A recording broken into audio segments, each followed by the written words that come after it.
Welcome to tape 2 of the practice of Ashtanga Yoga. I'm David Swinson. This tape contains the entire second and third series of Ashtanga Yoga.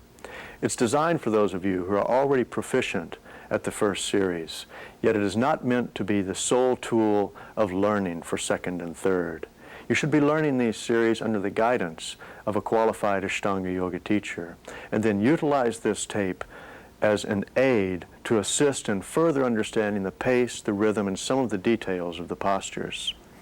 Ashtanga Yoga builds itself upon layers. One series prepares you for the next.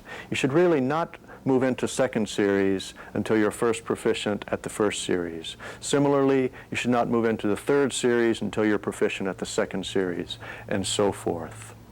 Let's assume for a moment that Ashtanga Yoga is like a sandwich, a yoga sandwich.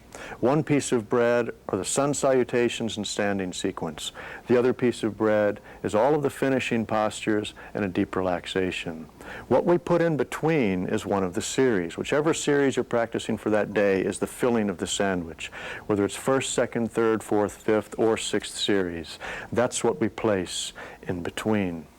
In order to fit two series onto one tape, I've omitted the standing sequence and the sun salutations. By this stage, you should be fully proficient and able on your own to move through these with no problem. So begin by practicing 5 Surya Namaskara A, 5 Surya Namaskara B, all of your standing sequence. Have the tape cued and ready. After you finish the standing sequence, press the play button and begin whichever series you're going to practice that day, whether it's second or third. The tape will then guide you fully through the entire sequence, second or third series, including a finish postures and a deep relaxation. Be patient. Remember to focus on your breath. Enjoy your practice. Enjoy it for a lifetime. Breathe well and practice well.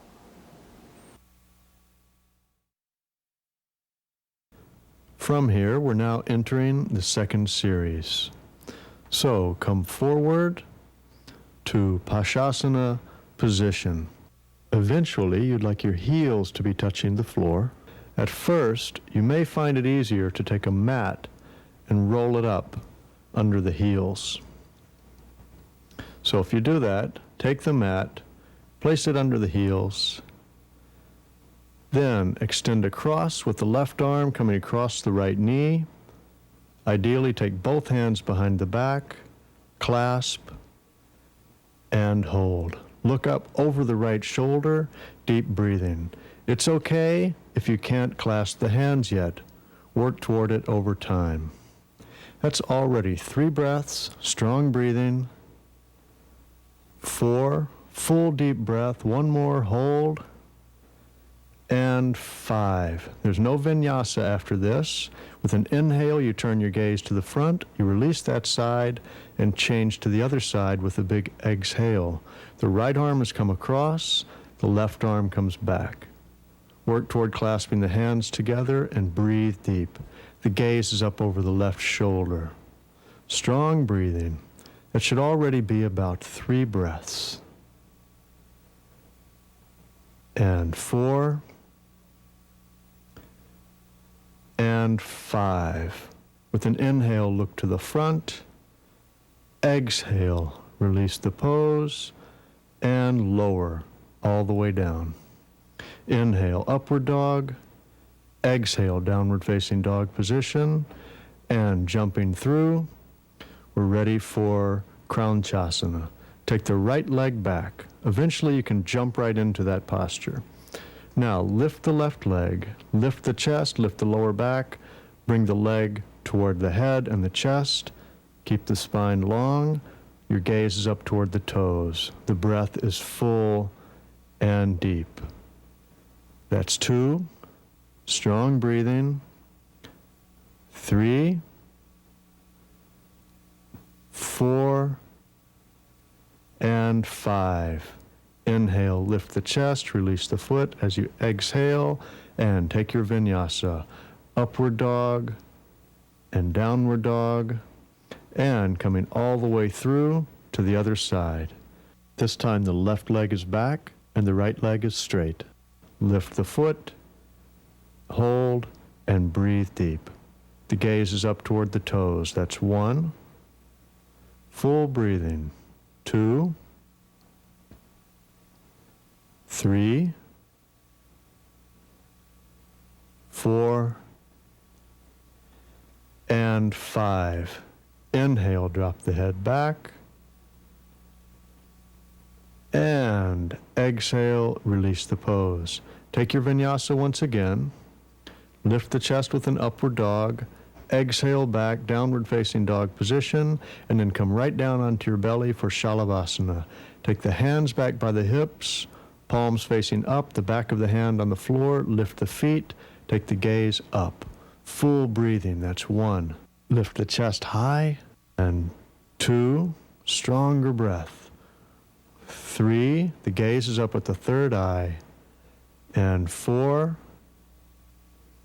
and 5. Now the second phase of Shalabhasana is to take the hands toward the waist, lift the chest, and keep breathing. 1, 2, keep the feet lifted, keep the chest lifted. 3,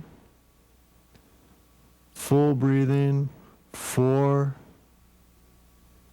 and 5. Lower to the floor, then take your vinyasa. Lift, upward dog. Exhale, downward facing dog position. Once again, come toward the belly. Ready for Bekasana, the frog posture. Now, you're going to take the hands on top of the feet with the fingers toward the toes. You may find it easiest in the beginning to take one foot, take the fingers over the little toes, the thumb on the big toe side, push that foot down, then take the other foot. Now press both feet toward the floor. Use that to lift the chest as you push the heels down, and breathe deep. That's 2. Full breathing. 3, keep the chest lifting. 4, and 5. You can release the feet. Take your vinyasa again, upward dog. Exhale, downward dog position. Once again, coming onto the belly, we're ready for Dhanurasana, the bow posture. Take your ankles, give a big lift, and hold. Strong breathing. 1, 2, 3, 4. Keep the stretch out of the lower back. Try to bring it into the upper back. And 5. Now exhale, roll to your right side and breathe. Still lifting strongly into the upper back. That's 1 and 2. Strong breathing. 3, 4, and 5. Take an inhale, lift back to the center. As you exhale, roll over onto the left shoulder. Full deep breathing. 1, 2, keep extending through the upper back. 3, 4, full deep breathing. 1 more breath, and 5. Once again, take your inhale and lift, again holding for 5 breaths. That's 1. Full breathing. The gaze is up at the third eye. 2. Lift a little higher this time, but don't go beyond your limit. 3, 4, and 5. Release the pose. Take your vinyasa, lift, upward dog. Exhale, downward facing dog position. And coming forward onto your knees in preparation for Ustrasana, the camel posture, knees about hips width apart. Lift the chest. Begin the stretch before you lean back. Then take the hands back. The palms of the hands on the heels, the fingers running down the soles of the feet. Keep lifting from the chest and breathing deep. That's 2. The hips are moving forward, but the chest is also lifting. 4, and 5. Use your legs to come up now. The head is the last thing to rise.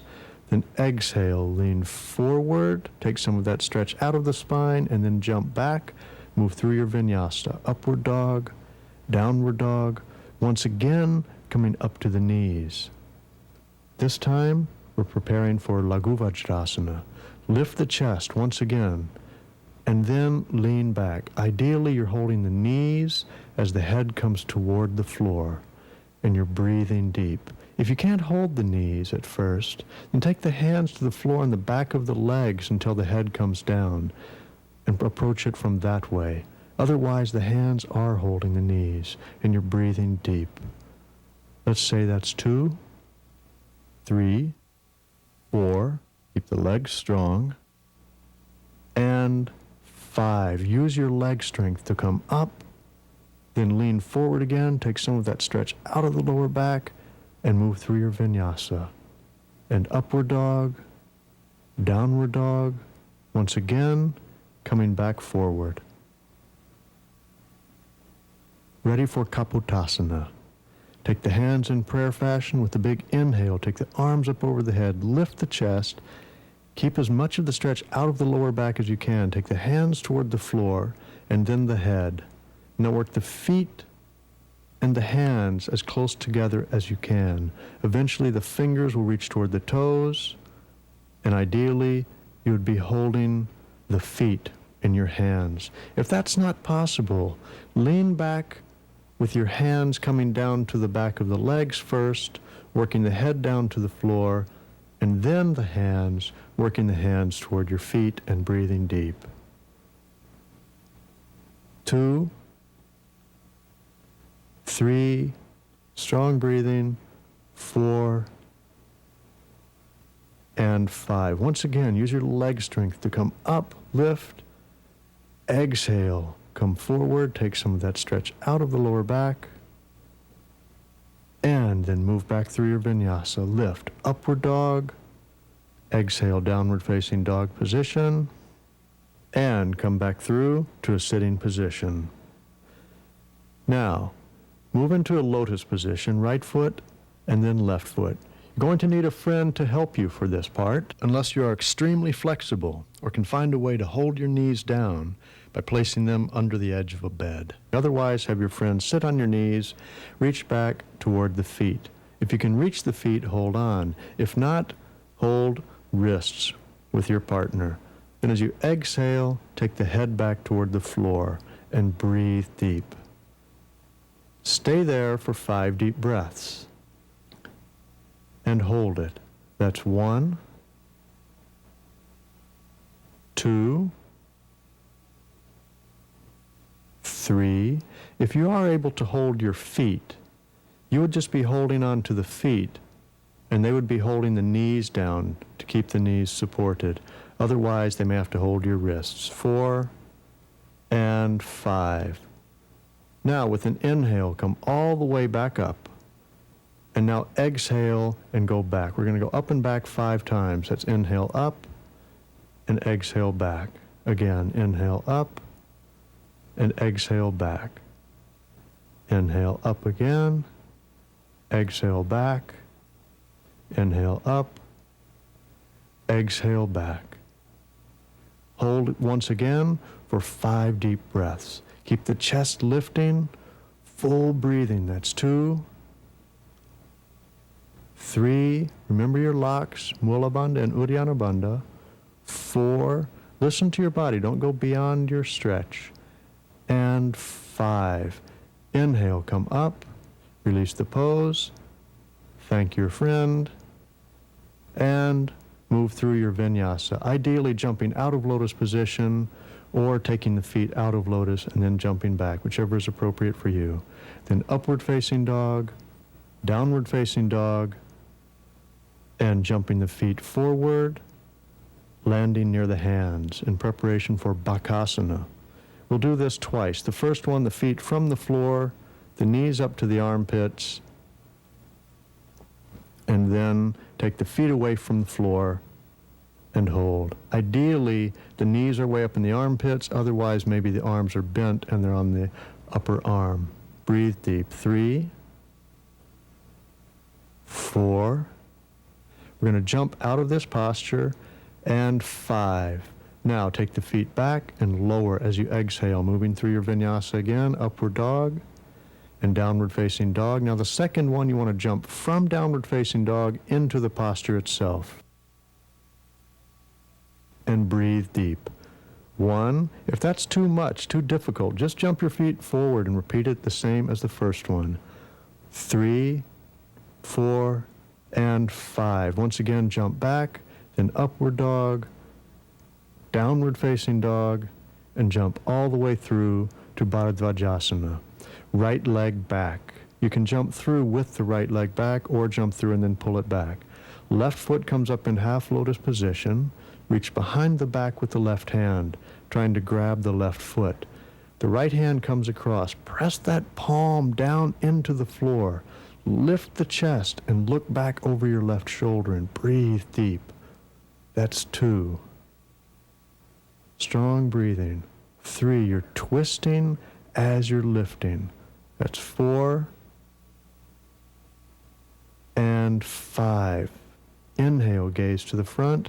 As you exhale, see if you can jump back from that position and then move through your vinyasa. Upward dog, downward dog, jumping forward, left leg back. Lift the right foot, take it into half lotus. Reach behind the back with the right hand. Left hand comes across.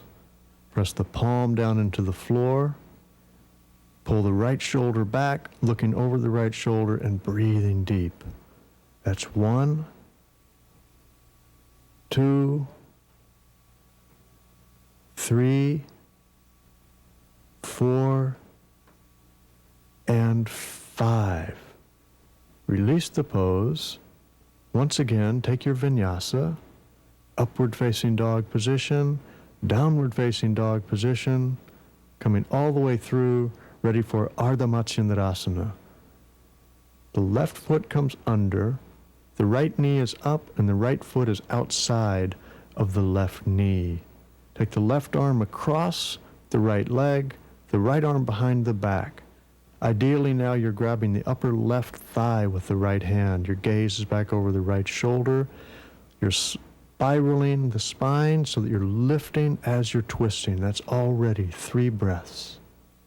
Strong breathing. 4 breaths. And 5. Take your gaze to the front with an inhale. As you exhale, jump back. Then lift. Upward dog, downward dog. Come all the way forward again, jumping into the posture if possible, with the left leg over the right. Reach the right arm across, running it down the leg, and grabbing the left foot. The left arm reaches behind and holds the upper right thigh, and the breath is full and deep, spiraling motion in the spine. That should already be 2 breaths. 3, 4, and 5. With an inhale, take your gaze back to the front. With an exhale, release.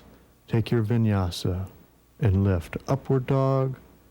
Exhale, downward facing dog position. And jump through, right leg around the right arm. Now take the right leg, bend it, and pull the right knee back behind the right shoulder. The key to success in this posture is getting that right knee behind the shoulder and using that to support. Take the right hand to the floor. Now lift the right leg. Use the quadricep muscles, engage them to lift. Try this a couple times before taking the leg across.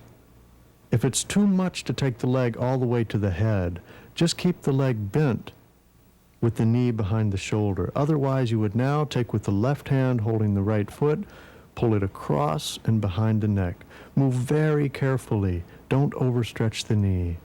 Place your palms in prayer fashion, and you breathe deep. That's 2, 3, 4. Keep the shoulder and the neck holding the right leg back if it's behind your head. And 5. Now extend forward, taking both hands toward the left foot and breathing deep. That's 1. If the leg's not behind the head, that's fine. Work toward it. The leg in the beginning might just be lifted over the right shoulder. That's 3, 4, and 5. With an inhale, sit up, take both hands to the floor, whether the leg's behind the head or just behind the shoulder. Try to lift the body. The left leg is parallel to the floor and the breath is full and deep. Strong breathing. This is Ekpad Shirshasana C position. That's 2, 3, 4, 5. And release with your vinyasa, jumping back and lifting upward dog. Exhale, downward dog. Jumping forward with the left leg around the left arm. Again, the same procedure, pulling the left knee back behind the left shoulder. First straightening the leg, opening the hip, before eventually taking that left foot across by using the right hand and pulling the left shoulder forward first, and then taking the left foot behind the head, supporting it with the shoulder and the back of the neck. And then taking the palms in front and breathing deep. That's 1, 2, 3, 4, and 5. Extend forward both hands toward the right foot and breathing deep. 2, remember if the foot's not behind the head, that's okay. You can work toward it. Maybe it's just over the shoulder for now. 3, 4, the focus is the breath. And 5. Take both hands to the floor once again and lift and breathe deep. That's 1, 2, 3, 4, and 5. Try to jump back from that position and then move through your vinyasa, lifting to upward dog and downward dog, and jumping the legs around the arms this time, both of them, into Titibhasana position. If that's not possible, just jump the feet toward the hands and then sit back. Either way, the next phase then is to take one foot up, pushing the knee behind the shoulder, left foot, and bringing it across behind the head. If that's not possible, just work with it only hanging over the shoulder. Otherwise, you then take the other foot up, take the right hand to push the right foot up until you can clasp the left. Pull the shoulders through. That's the key to this posture. And bring the palms together and balancing. Dvipad Shirshasana, 2 feet behind the head, breathing deep. That's 2. Strong breathing. 3, 4, and 5. Both hands to the floor, and you lift. 1, 2, breathing deep. 3, if that's too difficult, with the legs behind the head, they're just over the shoulders. That's perfectly fine. 4, and 5. Now the method to get out of this is to lift to Titibhasana, Bakasana, and then jumping back and lifting upward dog, downward dog, and coming all the way through to a sitting position. And lie down on your back. Bring your legs up, and you're going to work the arms through the thighs. Now, that may be too much in the beginning, so grab the feet with your hands with the legs bent and pull the knees down toward the floor. And then try to work the arms over the back of your thighs. Try one leg first, with the opposite foot pressing down onto the floor to help. And then, if possible, you're taking the left foot across behind the head. Then repeating the same procedure, taking the other foot behind, pulling the shoulders through, crossing the feet behind the head, then taking the arms over the thighs, clasping behind the back. Now, you should have a nice pillow. This is called Yoga Nidrasana, which means yogi's sleep. The head is pushing against that ankle. You're pulling the arms against the legs to help pull the chest through. And breathe deep. If you can't clasp the feet behind the head, that's okay. You would just be reaching over the thighs and eventually trying to clasp the hands behind the back. That's already 4 breaths and 5. Now to release the pose, you come out of it and then you roll back into the Chakrasana position, which is the backward rolling somersault. From there, you'll move through your vinyasa